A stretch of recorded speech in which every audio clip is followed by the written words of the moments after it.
I am 63 years old, and my husband is 65. We have been married for over 30 years. To the outside world, we look like a peaceful, long-married couple.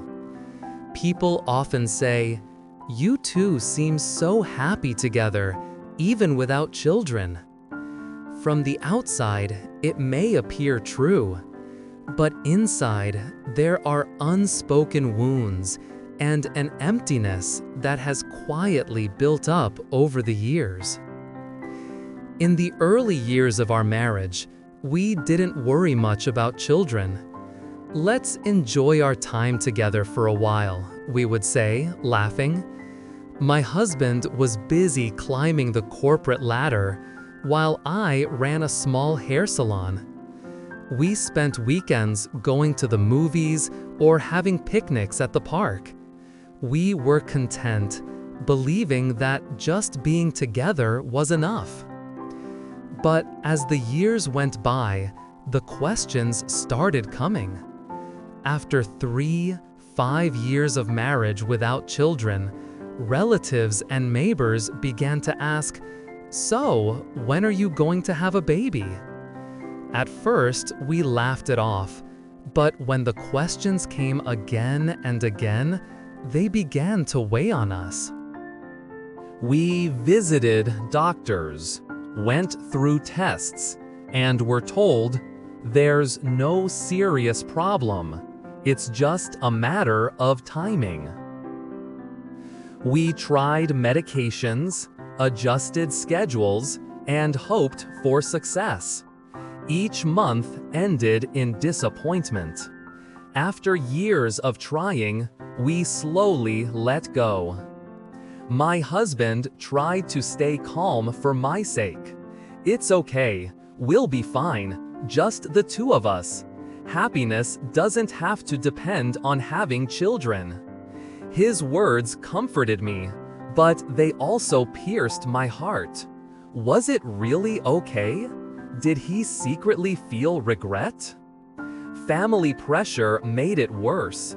My mother told me, "Your poor husband, it's such a shame." My in-laws sighed openly, saying, "What happens when the family line ends?" Holidays became unbearable. Sitting at the table, I felt myself shrinking. Eventually, we stopped going to family gatherings or left quickly after a brief visit. Around that time, my husband cautiously brought up adoption. What if we adopted? Maybe happiness isn't just about blood. Maybe we could raise a child and share our lives. I was stunned. A part of me was grateful. He truly wanted to be a father. But fear filled me too. Could I really love an adopted child as my own? What if that child grew up resenting us for not being their birth parents? A few days later, I admitted, "Adoption sounds good, but I'm scared. What if I can't be a real mother to that child?" He sighed.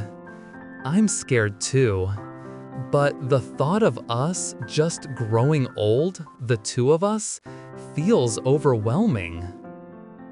We even visited an orphanage once. Small hands tugged at my clothes. Their eyes were so full of longing that tears streamed down my face. Yet, in that same moment, my chest tightened with fear. If I take one of these children home, my life will change forever. Am I ready? My husband's face showed the same hesitation. In the end, we never submitted the adoption papers. I still wonder if that was a mistake. Were we lacking courage? Or was it simply the right choice for us at the time? If we had adopted, would our lives look completely different today? I will never know. The years passed quickly, 10, 20, and now 30. Our home is still just the two of us. We have become each other's shadow. When I open my eyes in the morning, he is there. When I turn off the lights at night, he is by my side. We have learned to let go of relatives' comments, but the emptiness inside has never fully disappeared. Friends talk about their children and show off pictures of grandchildren. I smile politely, but at home, I sometimes cry in silence. Once, I asked my husband, would it have been nice to have grandchildren too? He paused before answering, we're fine as we are, as long as I have you. Now we are retired. Most of our days are spent together. Morning coffee, grocery shopping, evening walks. From the outside, our life looks calm, but inside, sometimes it feels suffocating. Why is there so little to talk about? If we had adopted, would things feel different now? One evening, a silly fight over TV channels erupted. In frustration, I burst into tears. It's just the two of us, every day the same.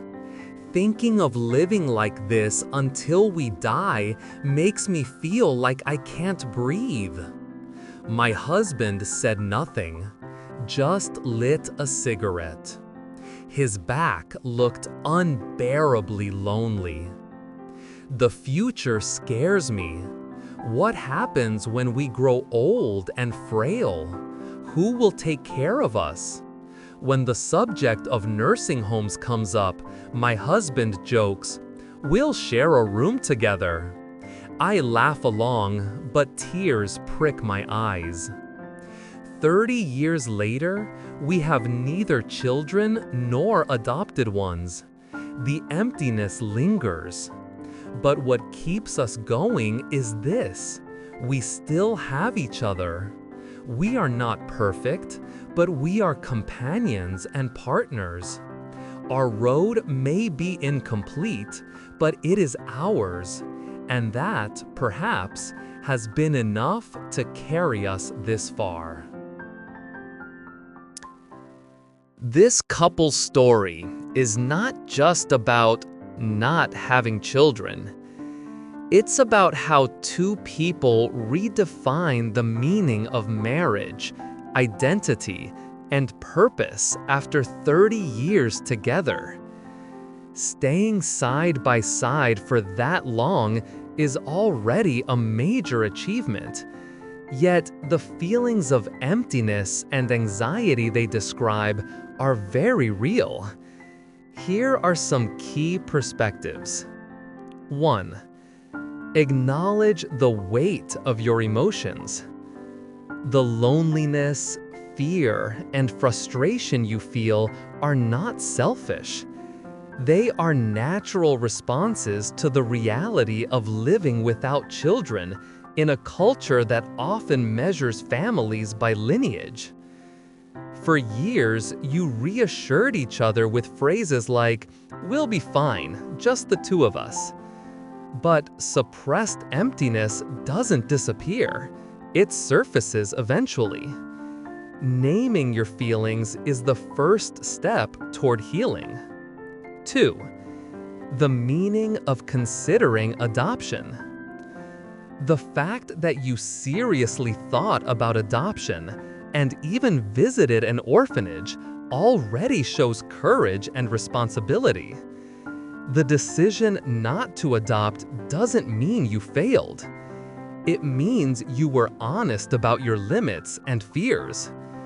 Adoption is not just an act of generosity, it requires lifelong readiness.